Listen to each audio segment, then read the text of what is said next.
I stood outside my sister's graduation while a security guard blocked the gate. He said it was a private event and my name wasn't allowed inside. I smiled, thinking it had to be a mistake. Then my sister walked over in her gown, glanced at me and said, "This is no place for losers." My parents were right behind her, laughing like it was harmless.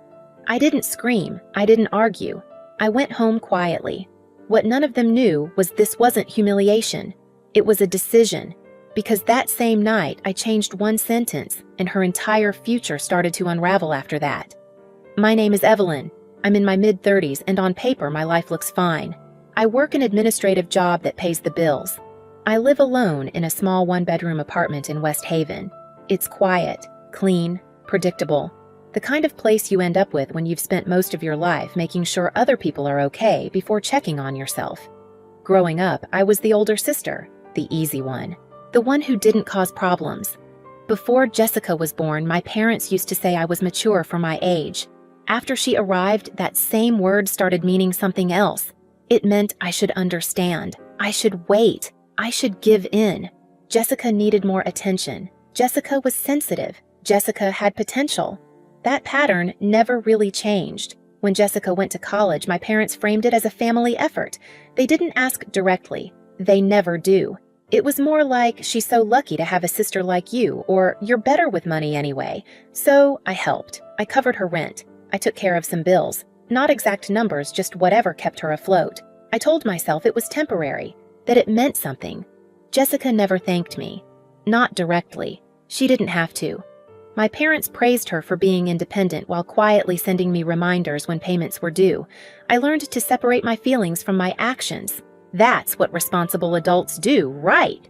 The only people who ever noticed were my grandparents. They'd call to check in, ask how work was going, tell me they were proud of me. Small things, but they mattered. They made me feel visible in a family where being useful was often mistaken for being loved.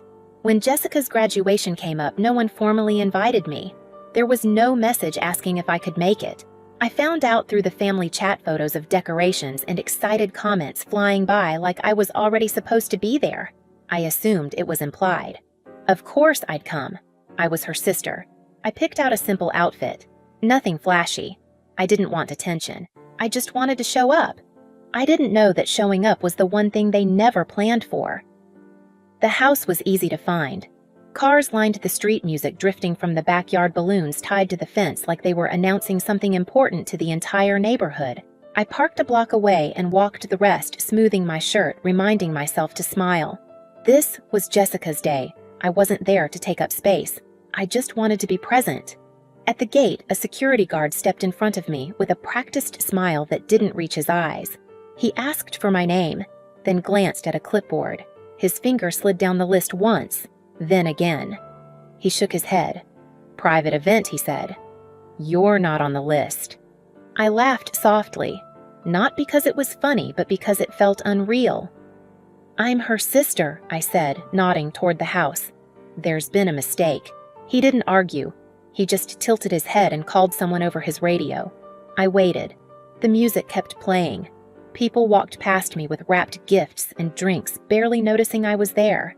A few minutes later, Jessica appeared at the gate.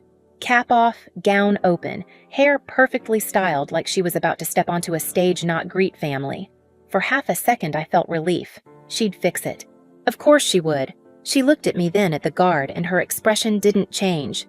No surprise, no confusion, just impatience. "What's going on?" she asked, already annoyed. "He said my name again." That's when she laughed. "This is no place for losers," she said loud enough for the people behind her to hear. I waited for her to smile after, to show it was a joke. She didn't. Behind her, my parents stood frozen for a beat. Then my mom let out a small laugh like she didn't want to make a scene. My dad smiled awkward and quick the way he always does when things get uncomfortable. No one said my name. No one stepped forward. I felt something shift in my chest. Not anger, not yet. Something quieter, heavier. "You really came," my dad said, like I'd shown up uninvited to a stranger's wedding. "We thought you understood." Understood what? That I wasn't welcome, that I was only useful from a distance, that my role was to support, not participate. I looked at Jessica again. She was already turning back toward the house conversation over, as if I were an interruption she'd handled efficiently. I could have said everything then, about the rent, the bills, the years of showing up quietly, but I didn't. I nodded once, said nothing, and walked away. As I reached my car, the laughter from the party floated down the street. I sat there for a moment, hands on the wheel, heart steady in a way that scared me, because in that silence I finally understood something. This wasn't a misunderstanding. It was a boundary they'd drawn a long time ago. I didn't drive straight home. I sat in the car for a few minutes, engine off, listening to the music from the party fade as someone turned the volume down. My hands were steady on the steering wheel. That was the strange part. I wasn't shaking, I wasn't crying. I felt clear, like something heavy had finally settled instead of floating around inside me. When I got back to my apartment in West Haven, everything looked exactly the same. The couch with the cushion I kept flipping to hide the tear, the space heater in the corner, the stack of unopened mail on the counter. It was quiet in a way the party never would have been. No applause, no laughter, just me. I kicked off my shoes and sat on the edge of the bed, still wearing the clothes I'd picked so carefully. That's when it hit me, not the insult, not my parents' laughter, but the realization that none of it was new. Today hadn't changed anything. It had just made it impossible to pretend anymore. I thought about the payments I'd set up months ago, the reminders that popped up on my phone like clockwork. Rent, utilities, small things that added up to a life I wasn't living. I thought about how no one had ever asked if I was okay with it. They'd just assumed I would be. My phone buzzed. A message from the family chat. Photos from the party. Jessica holding a cake. My parents smiling. Comments flying back and forth like I wasn't sitting alone in a quiet apartment miles away. I didn't respond. Instead, I opened a new message. Not long, not emotional, just one sentence. Clear, calm. I read it 3 times before sending it, making sure there was nothing in it that sounded like anger or guilt or explanation. I didn't owe her any of that. When I hit send, I didn't feel powerful. I felt honest. That's when my phone rang. Jessica's name flashed across the screen. I let it go to voicemail. It rang again, and again. I didn't answer. Not because I wanted to punish her, but because I needed to hear my own thoughts for once, without someone else talking over them. I stood up and walked to the window. The street below was empty, a couple walking their dog, a car passing by. Normal life continuing like nothing had happened. For the first time, I asked myself a question I'd been avoiding for years. If I stop paying, if I stop fixing, if I stop being convenient, who am I to them? Then I didn't have the answer yet, but I knew I was about to find out. Jessica showed up the next morning. I knew it was her before I even opened the door. The knock wasn't firm. It was rushed. Uneven. Like someone who didn't know whether they were about to beg or yell. I looked down at myself, sweatpants and old sweater coffee gone cold in my hand, and for a split second I wondered if she'd notice how small my place really was. How different it looked from the life she thought I lived. When I opened the door, she was standing there in yesterday's dress. The fabric was wrinkled. There was a faint smear near the hem like she'd brushed against frosting or dirt and never bothered to clean it. Her eyes were puffy, not dramatic, just tired, scared. "Can we talk?" she asked. She didn't wait for an answer. She stepped inside like she'd done it 100 times before and dropped onto the couch, crossing her arms, then uncrossing them like she couldn't get comfortable. "I can't afford this," she said immediately. "You can't just do this out of nowhere." I leaned against the counter and watched her talk, the way her voice cracked at the word afford, the way she kept glancing around my apartment, finally seeing things she'd never bothered to notice before. The worn couch, the heater I moved from room to room in the winter, the fact that nothing here suggested extra money. "You could have talked to me," she said. "You could have told me you were upset." "I did," I said calmly. "Yesterday." She scoffed. "That wasn't serious. You always get sensitive." There it was. The reflex. Dismiss, minimize, move on. "You called me a loser," I said. "In front of everyone." She rolled her eyes. Oh my God, it was a joke. My phone buzzed on the counter. I glanced at it. An unknown number. I ignored it. A joke, I repeated. That was funny to you. She didn't answer. Instead, she leaned back and sighed like she was the one exhausted by all of this. You didn't help me because you're generous, she said. You helped because you like having control. You always make everything about you. I didn't interrupt her. I let her finish. I'd spent my whole life listening. I wasn't about to stop now. That's why I said what I said, she continued. You want credit. You want everyone to clap for you. I took a breath. Then you won't mind paying for yourself. She froze. My phone buzzed again. Same number. Then a voicemail notification popped up. I pressed play and set the phone down between us.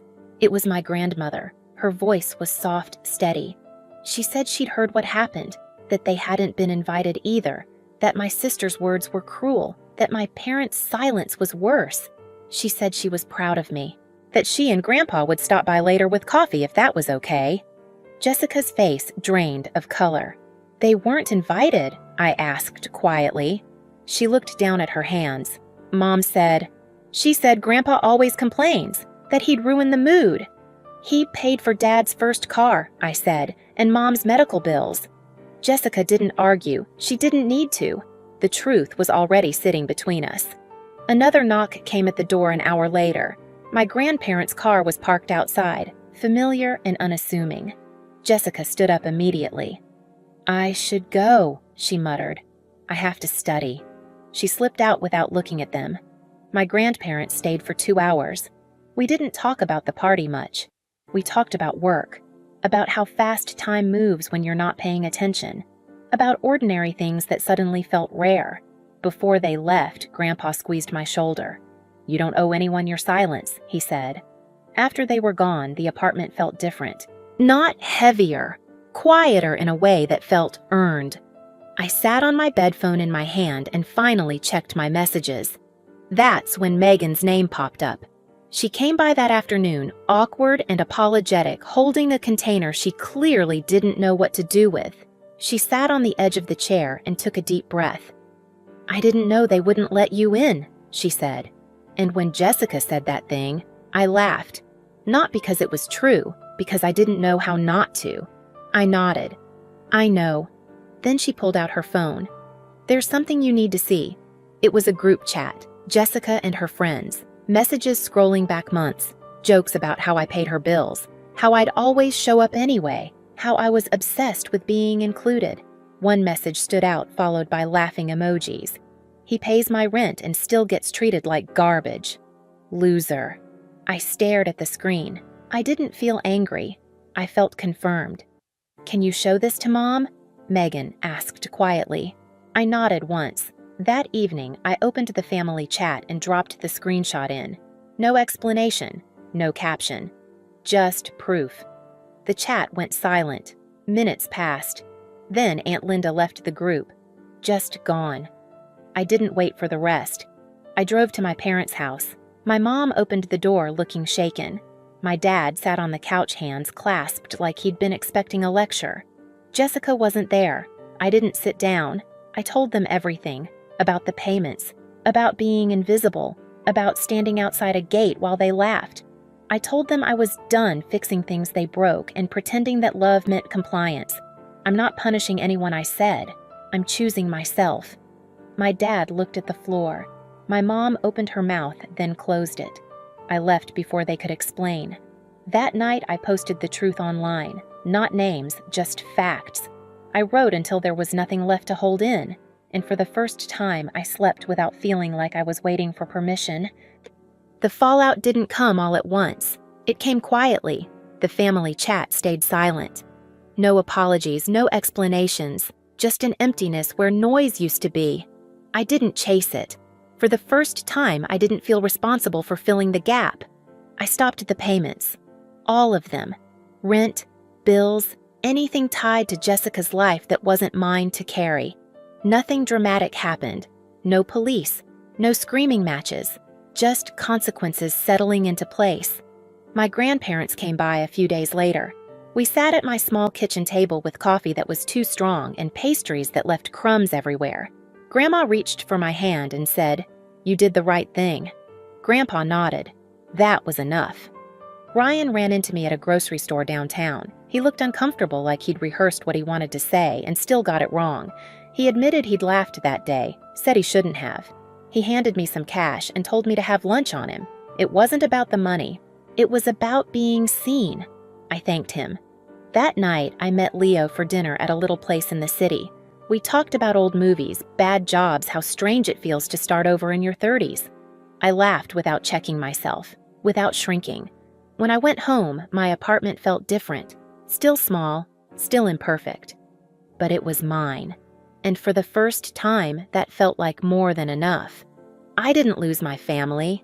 I stopped paying the price to belong to people who never chose me. Walking away wasn't easy, but staying invisible was harder.